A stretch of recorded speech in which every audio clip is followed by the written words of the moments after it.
Welcome back to the Thomas Gallery, and today we're going to talk about a very touchy subject, but it's been going around for quite some time, and I've been trying to decide how or if I was actually going to approach this at all.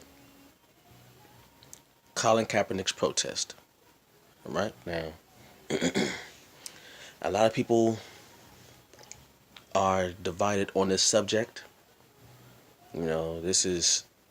This was one protest has divided a lot of philosophies. Now, for those who don't know, Colin Kaepernick is the quarterback for the San Francisco 49ers football team, and he decided to take a stance, or rather take a seat or a kneel during the national anthem. Okay? And when this happened, many people were either for or against. There wasn't really a whole lot of in between. It was either one or the other. And the reason why he decided to just form a protest was because he, as many of us in this country have seen throughout the weeks and months, the killing, excuse me, the killing of unarmed black men. Okay, the killing of unarmed black men that wasn't justified. Okay, and there's been footage of this. I like to go over this. Everybody knows this already. So, but he decided to protest against this form of police brutality until, in his words, until he sees that this country lives up to the words that it put down in his Constitution as a founding document. You know, it's just touchy because many people took this protest as a slight against the police, United States Police, and the United States Armed Forces. But if you're going to be for or against something, you have to first understand the meaning behind the protest before you decide to say you're for his protest or against his protest. Now, for those who want to know how I feel about it personally, I support him. I support Colin Kaepernick's protest.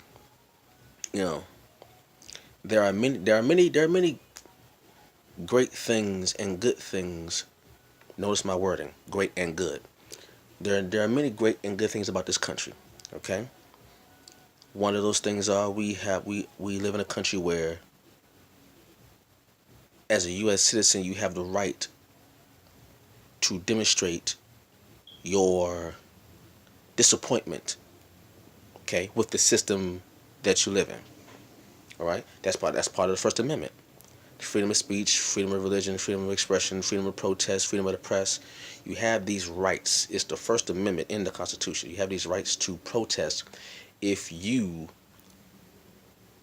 see something or witness something, or you are a part of something that you disagree with. You have a right to protest. Now, you don't have a right to incite a riot. Like, inciting a riot is, no, you don't have a right to incite a riot. But you do have a right to protest and say that you do not like what is going on and you like to change. That is your right as a United States citizen.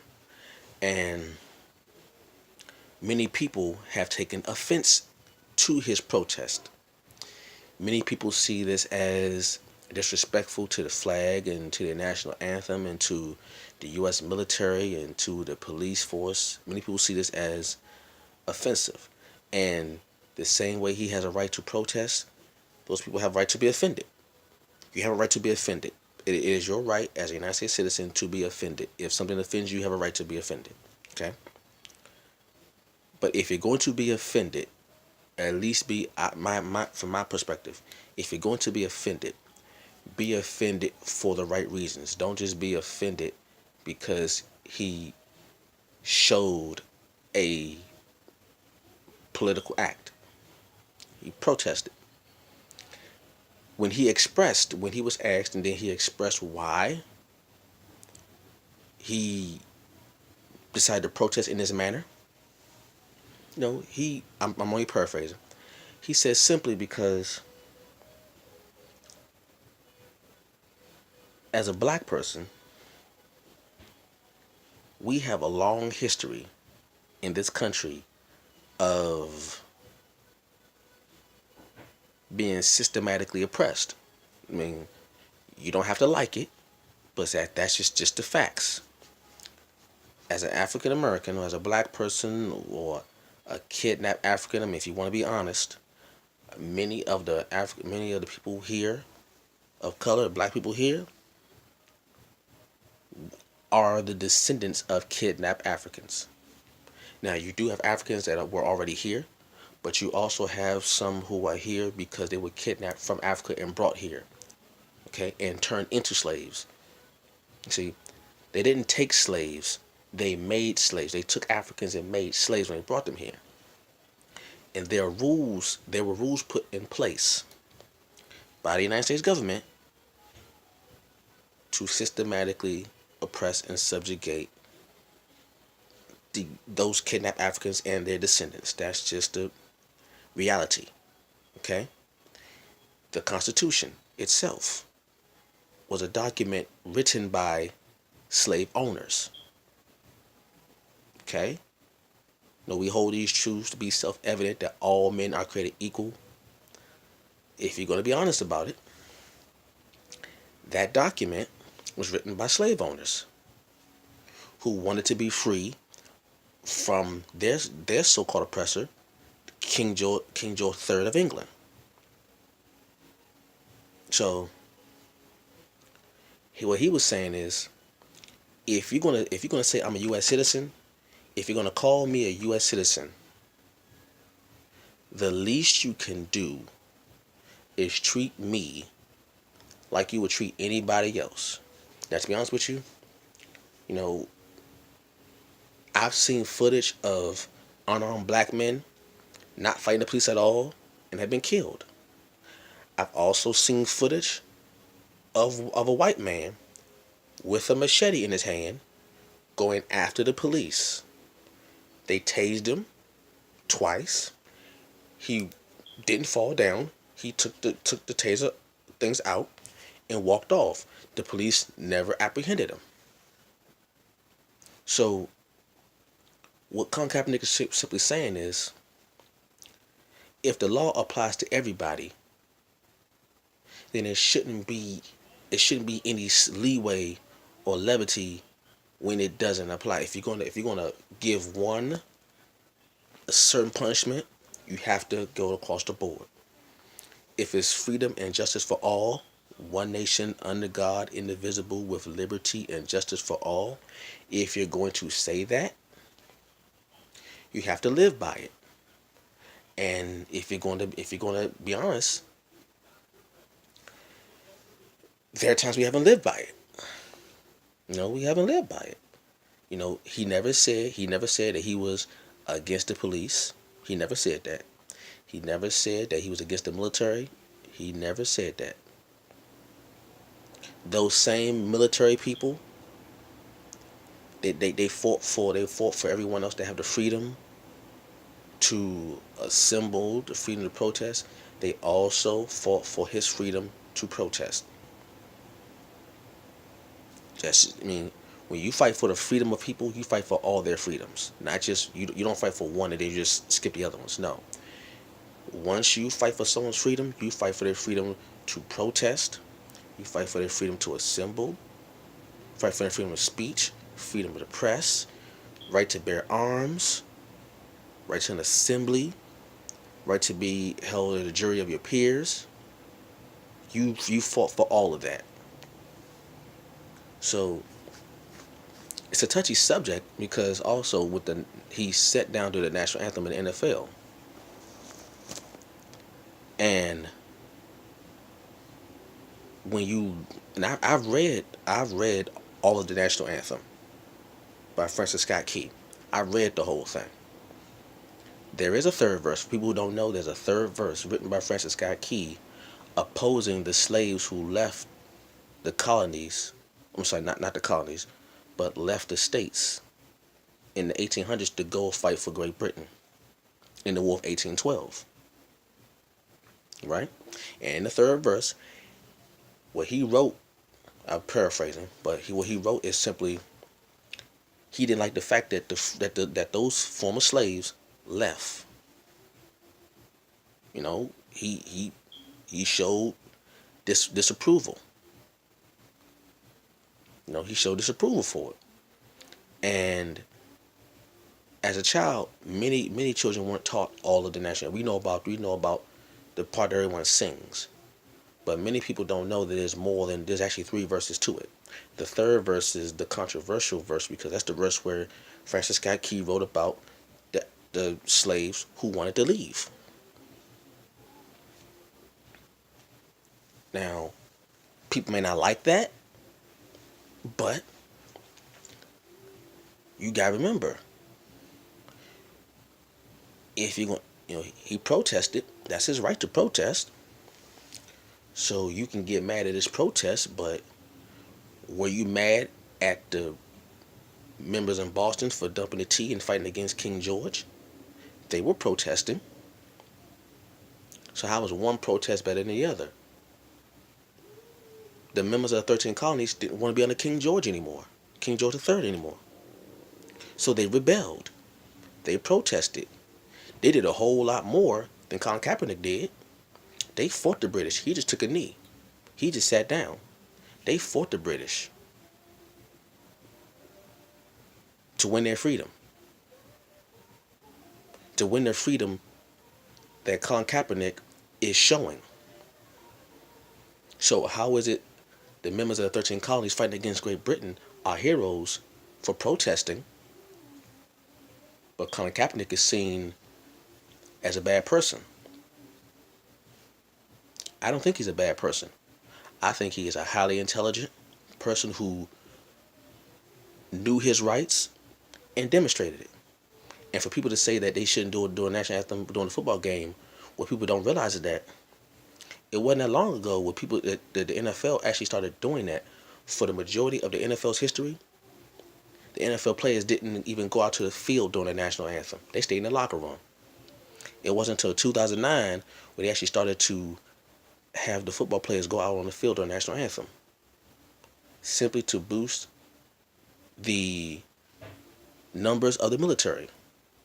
They called it paid patriotism. But from 2008 and back, the players didn't even go out on the field during the national anthem. So why is it a problem now? Well, for most of the NFL's history, he didn't do it. See, a lot of people don't actually read that. A lot of people don't actually ask Colin Kaepernick, why are you doing this? Why are you doing this?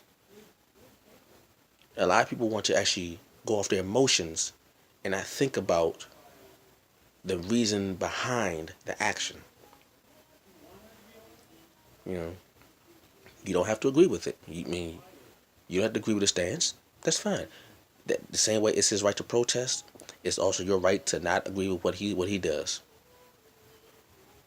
But to ridicule him and to scorn him and to belittle him, for what? For what? What's the purpose of that? Ask him why he's doing it. And see, people can get mad, but can they say he's wrong? You can get mad at him all you want to for his protest. But was he incorrect? Is it not his right to do that? If he has the right to do that, then how is he wrong?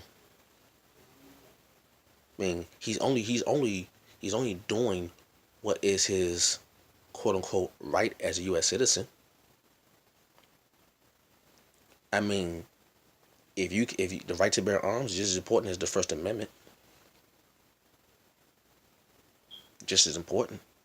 All the 10 Bill of Rights and the other amendments are just as important as the first.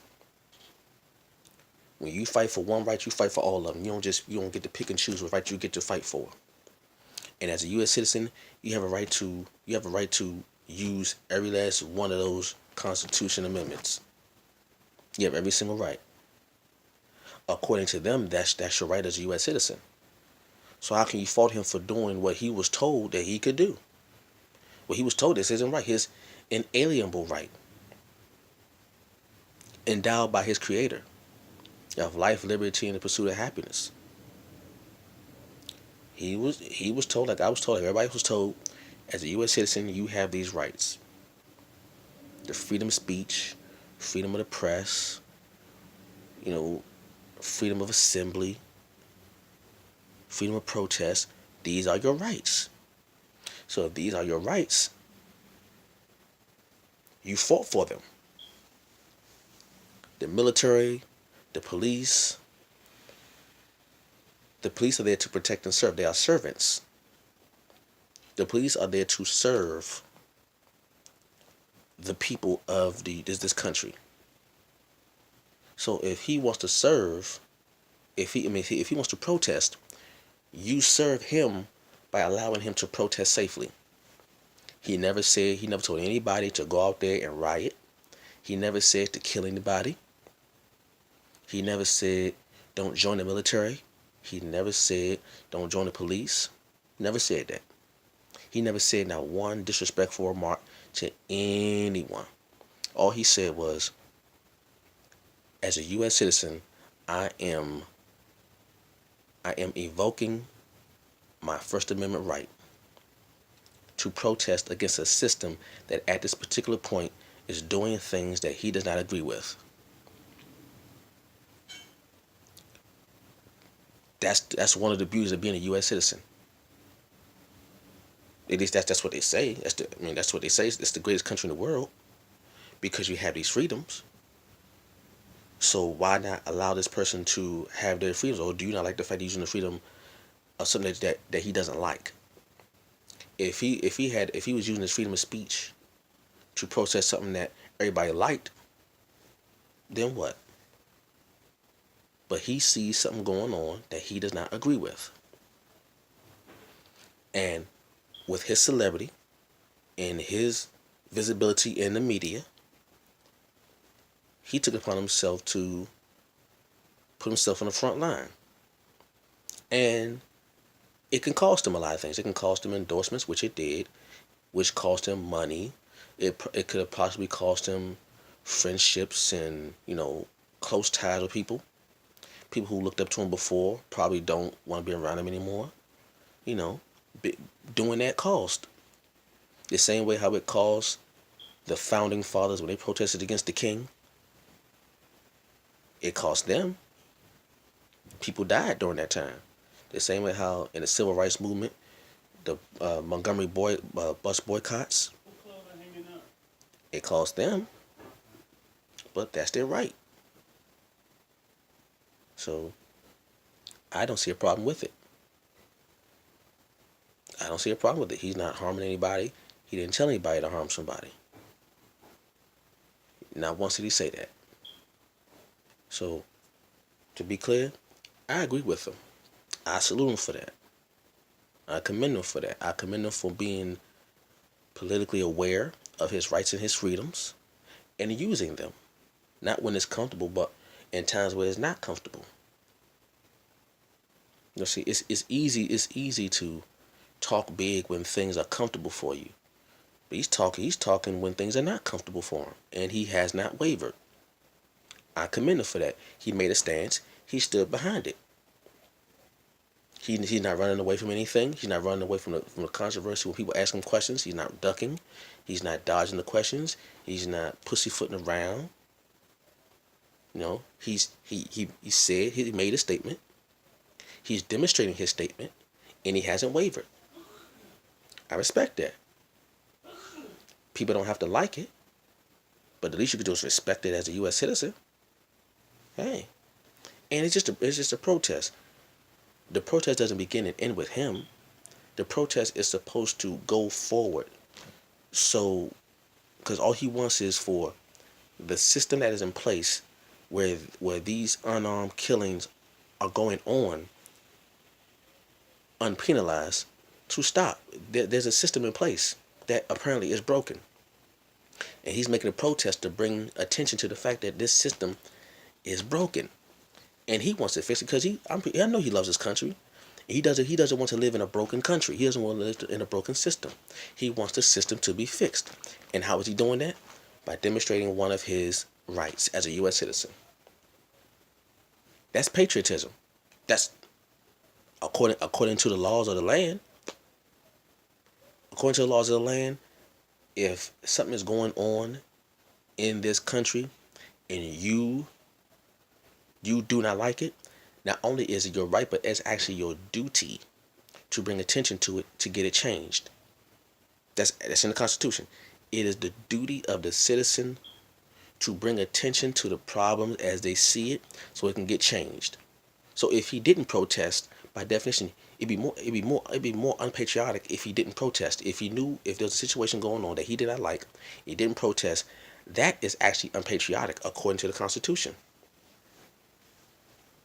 Think about that. The founding fathers who wrote the Constitution and the Declaration of Independence stated that that if you see something going on in the country that you do not like and you want it to change, not only do you have the right, to show your disapproval and to voice your feeling and voice your thoughts, it is your duty. It is your duty to bring attention to it so it can change. Isn't that what he's doing? He's bringing attention to it, right? People are talking about it, right? One man. Now, he's not the first one to do this. He's not the first one to do it. He won't be the last.